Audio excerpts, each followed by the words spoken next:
The following program presents principles designed to promote good health and is not intended to take the place of personalized professional care. The opinions and ideas expressed are those of the speaker. Viewers are encouraged to draw their own conclusions about the information presented.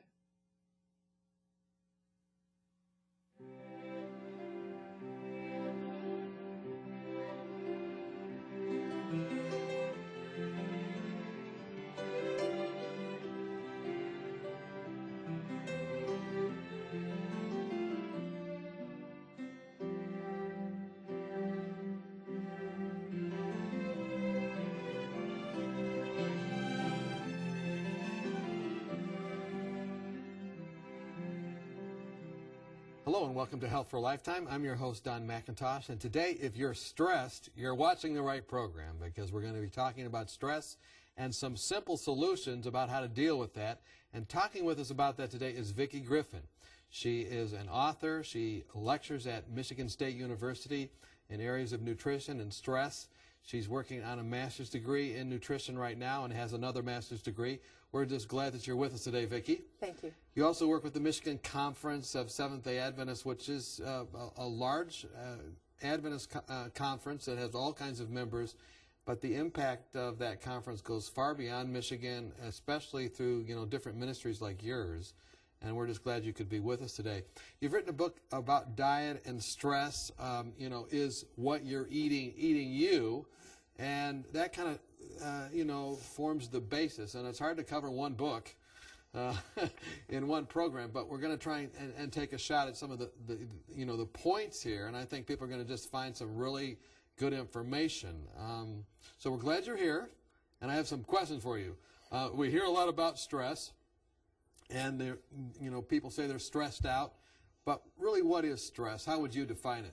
Well, stress is actually a term that has been borrowed by the psychological sciences from the engineering field, and it's disequilibrium or lack of homeostasis. But I guess an easier way to put it is you're out of balance. So that is the out of balance. So when you're stressed out, you're a little unbalanced.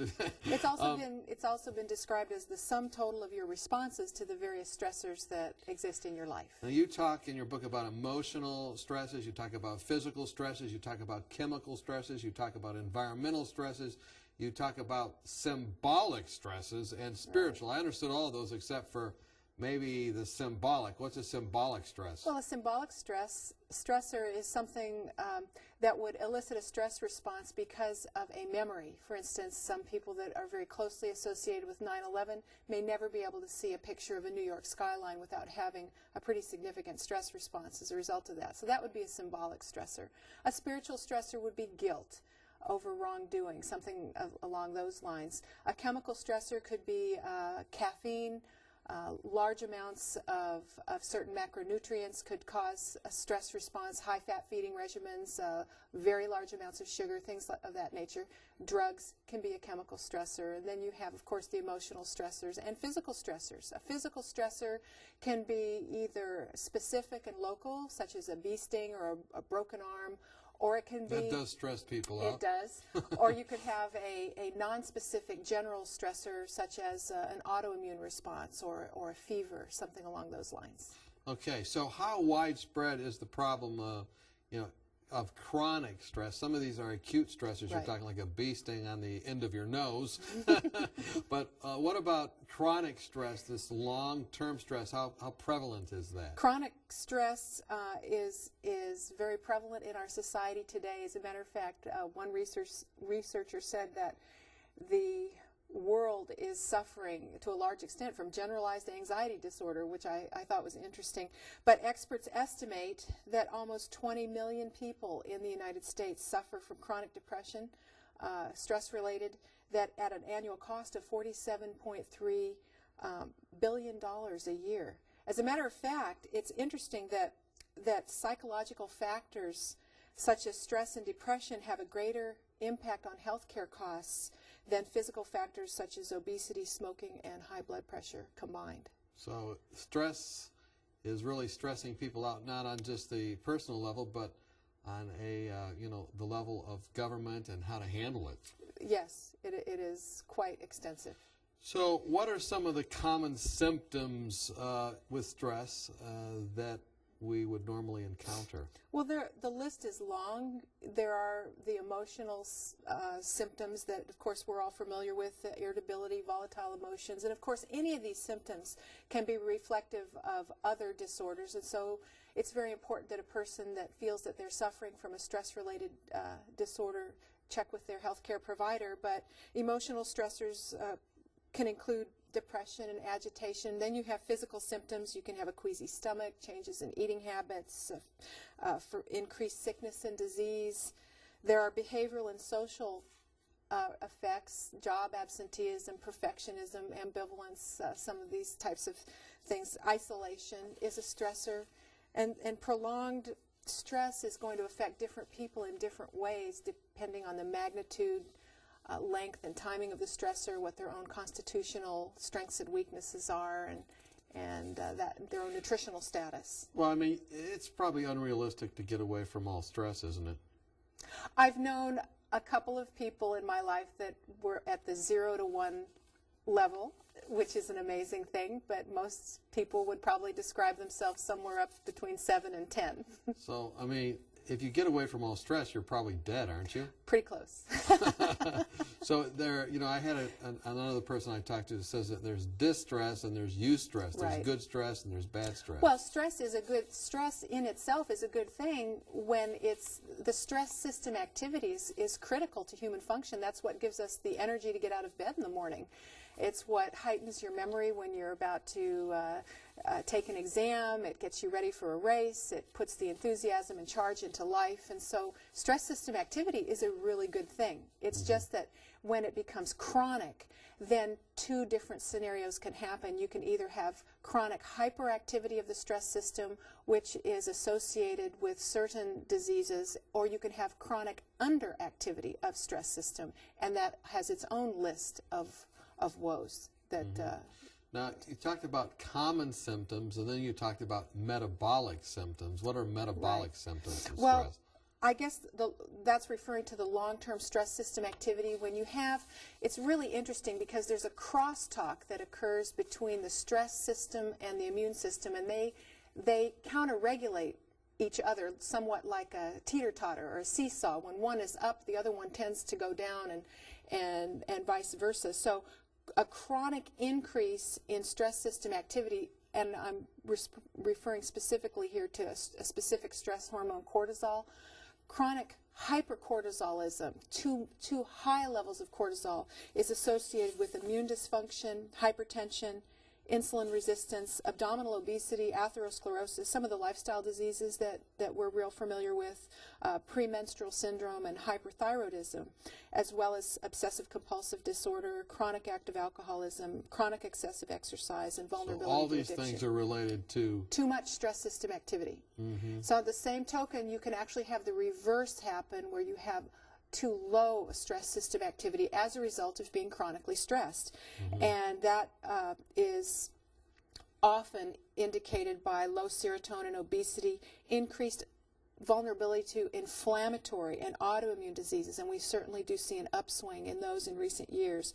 Atypical depression, chronic fatigue syndrome, post-traumatic stress disorder, nicotine withdrawal, atypical depression, seasonal depression.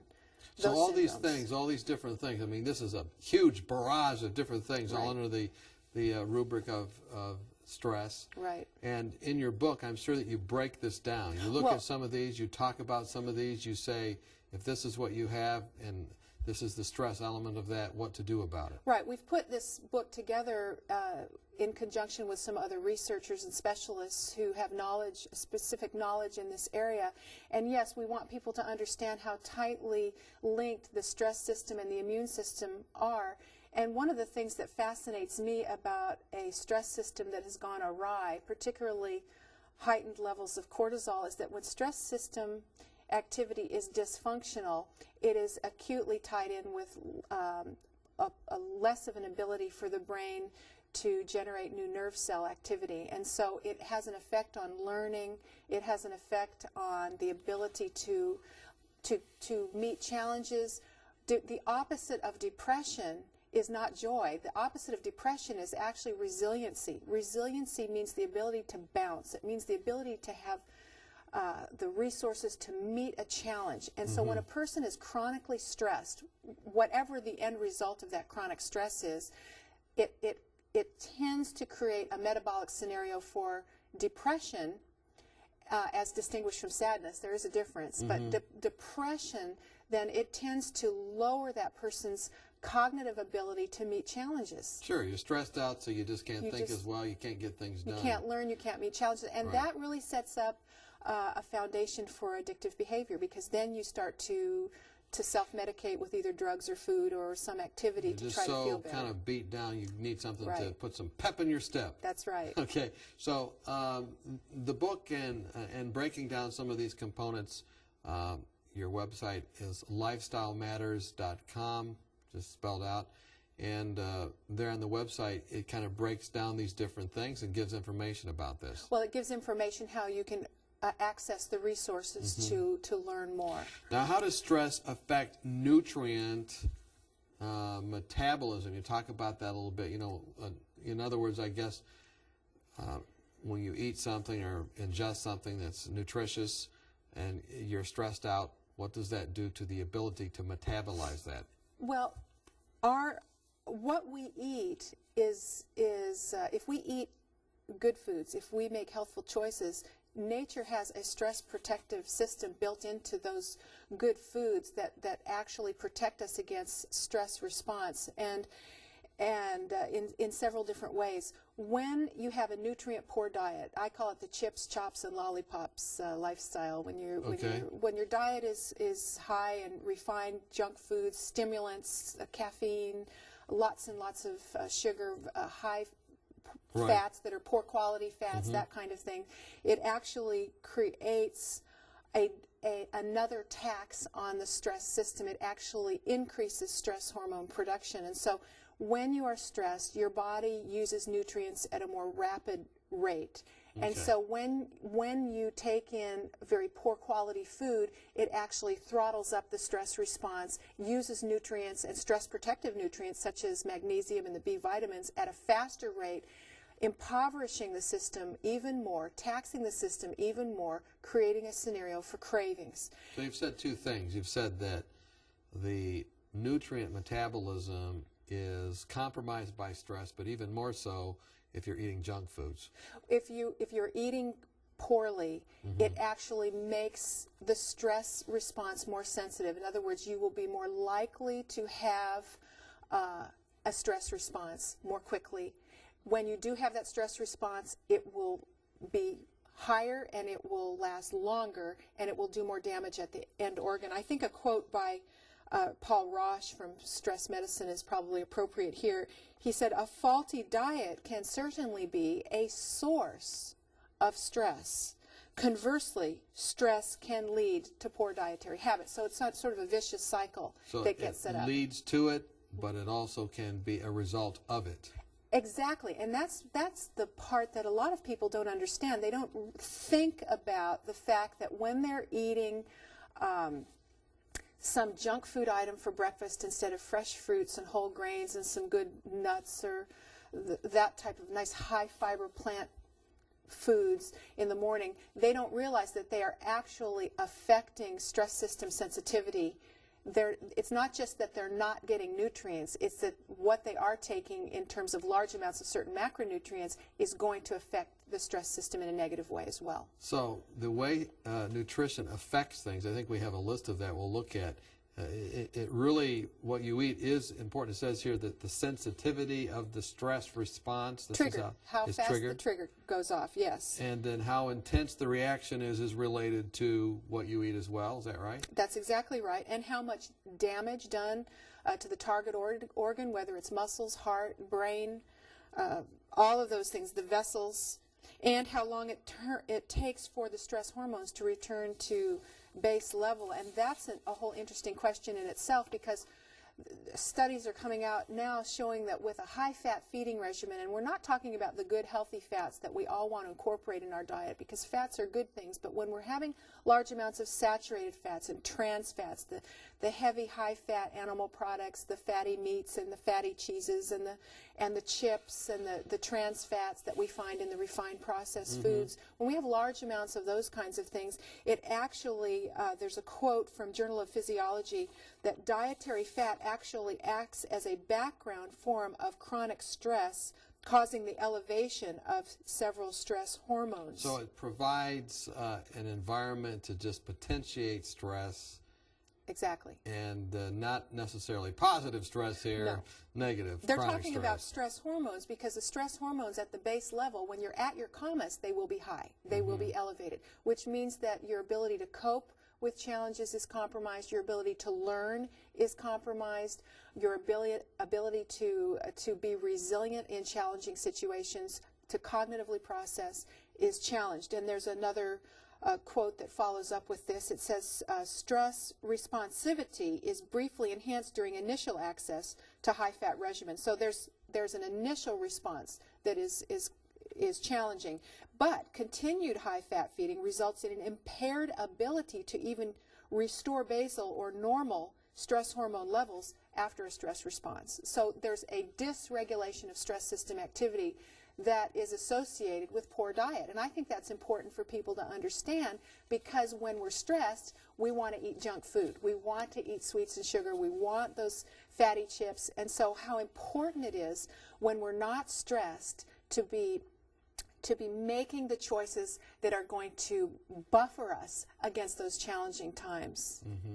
We're talking with Vicki Griffin. We're talking about stress. We're talking about how you can get a handle on it. When we come back, we'll have some good news about how you can get a handle on your stress. Join us when we come back. Are you confused about the endless stream of new and often contradictory health information? With companies trying to sell new drugs and special interest groups paying for studies that spin the facts, where can you find a common-sense approach to health? One way is to ask for your free copy of Dr. Arnott's 24 Realistic Ways to Improve Your Health. Dr. Timothy Arnott and the Lifestyle Center of America produced this helpful booklet of 24 short, practical health tips based on scientific research and the Bible that will help you live longer, happier, and healthier. For example, did you know that women who drink more water lower the risk of a heart attack? Or that 7 to 8 hours of sleep a night can minimize your risk of ever developing diabetes? Find out how to lower your blood pressure and much more. If you're looking for help, not hype, then this booklet's for you. Just log on to 3abn.org and click on free offers, or call us during regular business hours. You'll be glad you did. Welcome back. We're talking with Vicki Griffin. We're talking about stress, and we're glad that you've joined us. If you weren't with us for the first half, you may be a little more stressed out than you should be. We actually diagnosed and looked at the causes of stress. We're talking with Vicki Griffin. You are an author. We're glad you're with us. You've written a book about this, and a lot more resources in that book than we can cover today. You know, we talked about how there's chronic stress, there's good stress, but there's chronic stress and some of those relationships. And you were talking at the break about how, or just before the break, about how nutrition is kind of very integral in getting a handle on negative stressors in our lives. And you know, you had started to click off some things, but I think we have a list that we're going to be describing a diet that would really stress anybody's system. Work us through that, and we'll look at that diet. Well, as I said, it's the chips, chops, and lollipops lifestyle. That's what we call it. And it would include a lot of highly refined junk food. 30% of Americans on any given day are eating a meal in the car. And so probably the composition of those meals is not optimal. And refined carbohydrates, the real concentrated caloric foods that are stripped of good nutrition, antioxidants, and fiber, the saturated and trans fats, the sort of stiffening fats at the cellular level, and lots of high-fat animal products combined with very little fruits and vegetables. And So if you want to be stressed out, eat these things. And then, Yeah, drink right. some caffeine. That'll help you Right. to be stressed.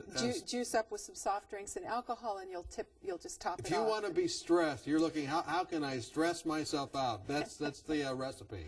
That's right. And some of and really some of these food items actually strip the body or diminish very necessary anti-stress vitamins and minerals that are there. And we have to really remember this because, for instance, magnesium is a major anti-stress mineral. It's responsible for more than 350 enzyme functions. We make our weight in little energy packets called ATP every day. Magnesium and several B vitamins are essential for that process.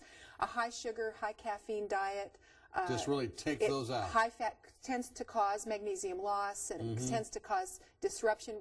When calcium levels are very, very high, it tends to cause a loss of magnesium. And so it's very, very important that we think in terms of ratios with nutrition rather than single nutrient elements. Nutrition is a three-legged stool.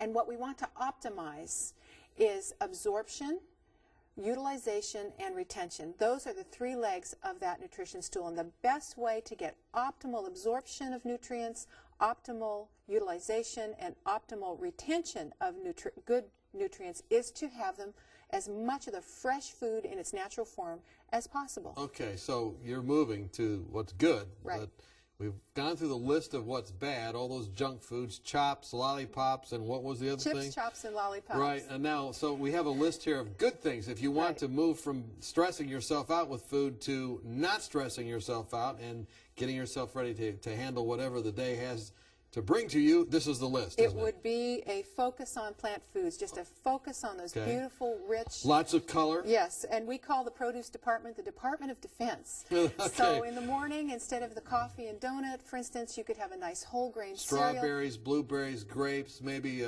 yeah. That's what our family had this morning for breakfast, with whole grain bread and good cereal. We had some nice soy milk, and we enjoyed it very well. So lots of color, lots of variety. That's a really So good... lots of color, healthful plant varieties. Yes, not jelly beans color, but lots of plant colors, all the beautiful colors of the rainbow. Healthy plant varieties of fat, protein, complex carbohydrates we have here. And then vegetables, especially leafy green vegetables and carotenoids. Yes, the carotenoids. There's a really interesting study published in a Japanese journal. It was a Japanese study published in the Annals of the New York Academy of Science, showing that high carotenoid levels, high serum carotenoid levels, actually lower stress responsivity, stress sensitivity. So what's a carotenoid? Okay, well, people think of a beta carotene. They think So that's like the orange vegetables? right. They'll think, well, I get my carrot juice, so I get my carotenoids. And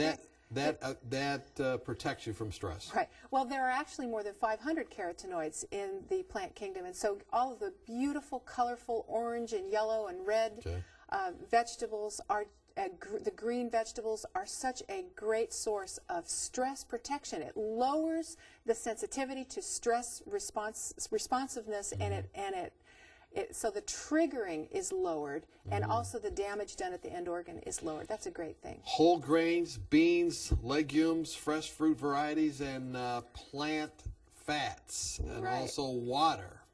Anything about any of those you want to talk about? Well, I love talking about the fatty acids. You know, FAT is not spelled BAD, and the types of fatty acids that we consume are so intimately related with our biology, because the very cellular structure of nerve cells and blood cells, the cells in our body, are tied up with the types of dietary fats that we consume. And so if we consume stiffening fats, those cells tend to be less permeable, less electric, less conductive.